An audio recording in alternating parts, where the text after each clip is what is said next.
Kisahnya sejauh ini, saat Gandari melahirkan segumpal daging, Satyawati berusaha untuk menenangkan Destra Rastra dan meyakinkan dia bahwa anaknya Begawan biasa bisa menemukan jalan keluarnya. Begawan biasa menciptakan rahim buatan dan memulai proses memberikan bentuk manusia pada gumpalan daging tersebut dan memberikan kabar baik akan keinginan Gandari memiliki seorang putri pun ternyata diterima oleh Dewa Siwa. Di hutan, Kunti dan Pandu mengundang Dewa Bayu dan Bima pun lahir. Kemudian di Hastinapura ada pertanda akan kelahiran dari putra pertama Destra Rastra. Kisah pun berlanjut. Anakku.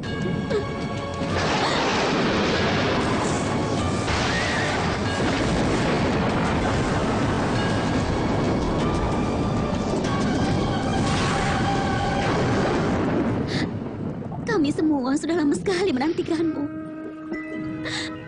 Ayahmu juga pasti akan sangat senang. Aku akan beritahu dia sekarang juga. Tuanku, tuanku.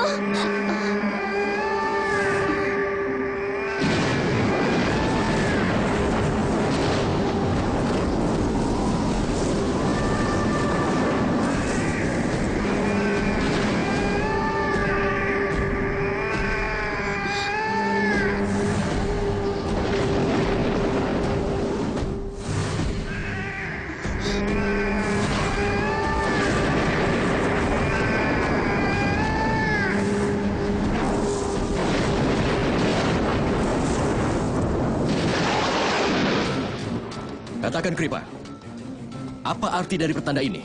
Ada kegelapan di mana-mana. Darah pun yang menjerit ketakutan bisa terdengar. Ini ada pertanda buruk apa?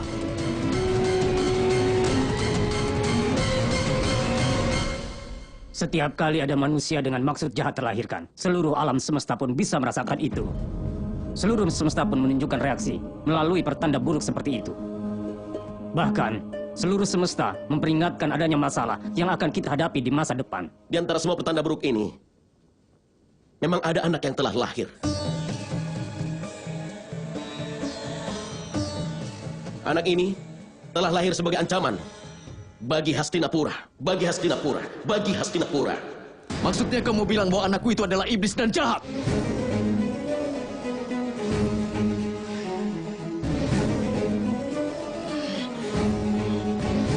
Itulah yang tertulis di kitab yang mulia. Anak-anak yang jahat pada masyarakat juga lahir di dunia ini setiap hari.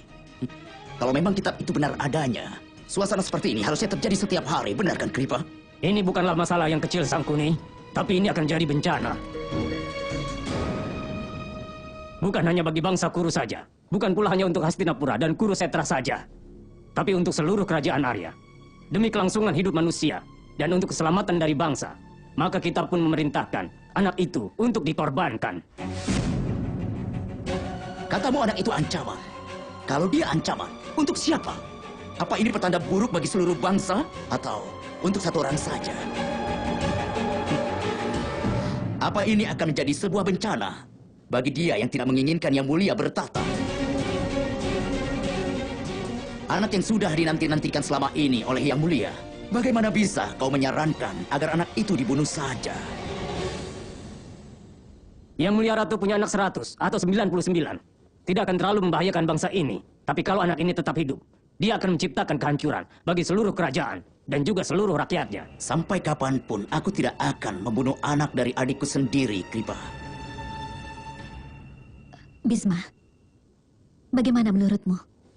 Untuk membayangkan mencabut hak hidup dari seorang anak, itu sudah membuatku sangat menderita, Ibu Ratu. Kalau demi melindungi kerajaan, sebuah pengorbanan tidak bisa dihindari, Yang Mulia. Aku yakin dengan keputusan itu hanya bisa diputuskan saat ini olehnya sebagai raja dan juga ayah.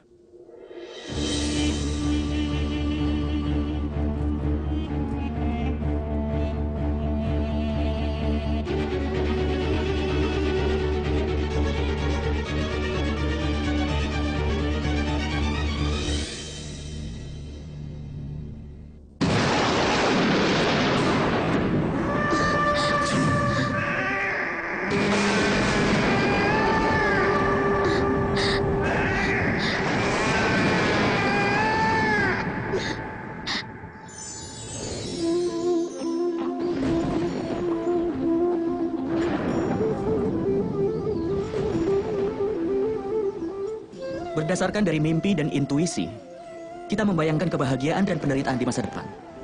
Untuk menghilangkan penyebab dari penderitaan kita di masa depan, kita sudah membuat rencana dari sekarang. Tapi, dengan kita menghilangkan masalah-masalah dari masa depan, saat ini kita mendapatkan keuntungan atau justru kerugian? Kita tidak pernah mengajukan pertanyaan itu.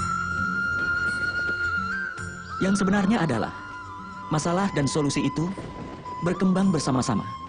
Sama seperti pada manusia dan juga alam. Bukan begitu? Pikirkan tentang masa lalumu. Lihatlah sejarahnya. Maka kau akan segera menyadari bahwa setiap kali ada masalah, solusi juga akan datang silih berganti. Begitulah cara kerja dunia.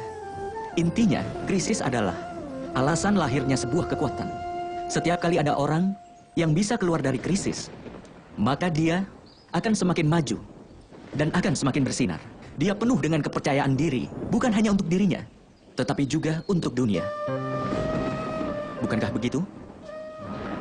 Sebenarnya, kelahiran sebuah krisis adalah lahirnya sebuah kesempatan untuk mengubah diri dan untuk mengembangkan pikiran seseorang, untuk memperkuat jiwa seseorang dan mencerahkannya dengan kebijaksanaan. Seseorang yang bisa melakukan itu tidak akan menghadapi masalah apapun. Tapi dia yang tidak bisa melakukannya akan jadi ancaman dunia. Pikirkan itu.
Anak itu telah lahir sebagai ancaman bagi Hastinapura.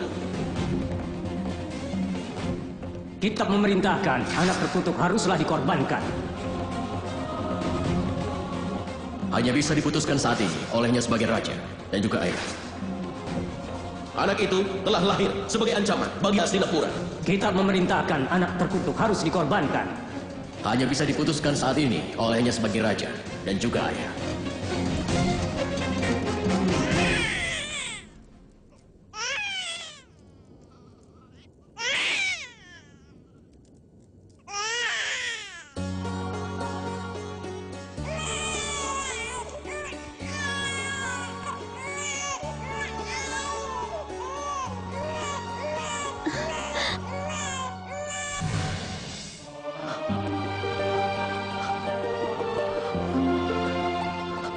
Ibu, bisakah anakku melihatku? Bisakah dia melihat ayahnya?